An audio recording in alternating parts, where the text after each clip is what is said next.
Beleza, agora você quer começar a fazer a sua pintura digital aqui no Krita e você simplesmente travou. Calma que isso é normal, parece um pouco difícil no início, mas é apenas uma nova ferramenta que você ainda não está acostumado. Nesse vídeo você vai aprender os 5 pilares essenciais para você sair do zero até a fazer a sua primeira pintura digital aqui no Krita. São coisas que fizeram muita diferença para mim desde que eu comecei a desenhar no digital e que agora eu compilei e trouxe de uma forma mais resumida aqui e prática para vocês. Geralmente a primeira coisa que vai assustar num programa é ter muita informação. Ter muitos painéis abertos assim vai só confundir você no início. Não é o caso do Krita, eu fiz isso aqui só para exagerar mesmo, né? Aqui no Krita, por padrão, nós temos uma interface já bem mais limpa, né? Tanto essa default aqui quanto essa já tem todos os recursos necessários que a gente precisa para fazer pintura digital de uma forma bem limpa. Tudo que a gente vai precisar é de uma caixa de ferramentas, do painel camadas, que também é super importante, de alguns pincéis e do nosso seletor de cores. Mas não ignore o painel opções da ferramenta não, porque ele vai ser super importante para que você consiga configurar as opções de cada ferramenta que você selecionar aqui na caixa de ferramentas.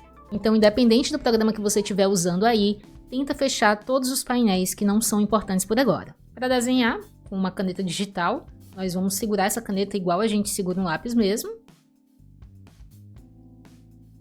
E aqui no nosso painel predefinições de pincel, nós vamos escolher um pincel para começar a fazer as nossas pinturas. Eu gosto de evitar esse tipo de pincel aqui, que tem bordas completamente duras e nenhuma variação de pressão.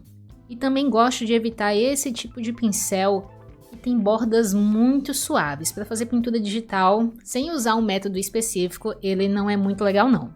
De todos os pincéis que já vem por padrão aqui no Krita, os meus favoritos eu sempre marco uma tag favoritos. Então eles ficam aqui mais fáceis para eu acessar quando eu quiser. Não preciso ficar escolhendo cada categoria individualmente. E o que eu mais gosto para fazer pintura é esse tipo de pincel aqui mais achatadinho nas pontas. Nas configurações desse pincel a gente tem algumas coisas bem interessantes, né? Não só o formato dele, que é esse formato mais achatado, como também que a gente vai conseguir controlar a opacidade dele através da pressão que a gente aplicar na caneta. Esse tipo de configuração é bem interessante, porque a gente nem tem um brush que é completamente opaco, mas ele também não é tão suave. Com algumas pinceladas, nós conseguimos criar alguns efeitos bem interessantes. Então a minha dica é que você escolha apenas um pincel e tente fazer uma pintura digital completa só com ele, para você não ficar se confundindo com todas as configurações que ele pode ter.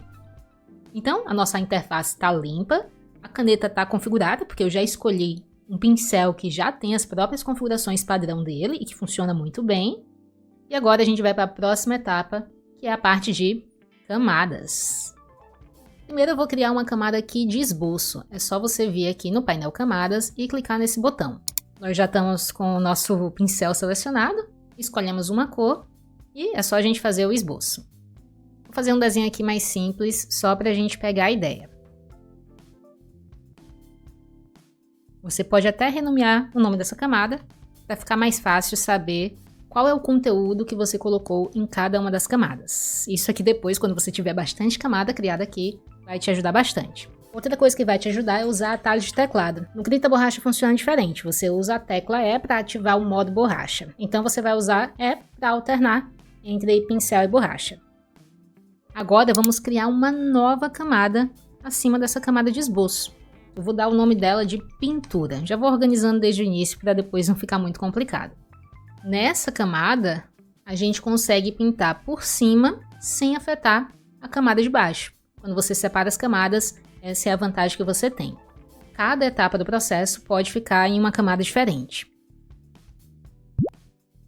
Agora que a base da minha pintura já está pronta, eu posso arrastar a camada da pintura para uma posição abaixo da camada de esboço. Isso me ajuda a visualizar o esboço para continuar pintando. E esse tipo de coisa que a gente fez aqui com as camadas é uma das principais vantagens de fazer desenho e pintura digital.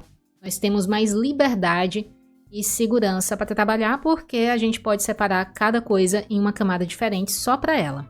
Geralmente o que eu faço é deixar uma camada para o esboço, outra para pintura, outra para linha, outra para sombreamento e assim vai. e vou organizando de acordo com o projeto que eu estou trabalhando. Para a cor base do meu desenho, o que eu quero é evitar uma cor muito clara ou muito escura que me impeça de fazer sombra e luz mais para frente. Você vai encontrar um bom tom aqui pelo centro do seletor de cor. E eu vou fazer essa escolha de cor mais equilibrada para cada região do meu desenho. E aí, uma dica para acelerar o teu trabalho é que em vez de ficar preenchendo as áreas apenas com um pincel, você pode usar também alguma ferramenta de seleção e preencher com um balde de tinta depois. É muito mais rápido e você ainda garante bordas mais definidas. Agora eu posso desativar a camada do esboço e criar uma nova camada para a sombra. Segurando o Shift, clicamos na camada de pintura e logo em seguida na camada de sombra para conseguir selecionar as duas. E depois vamos usar o atalho Ctrl G. Agora temos um grupo.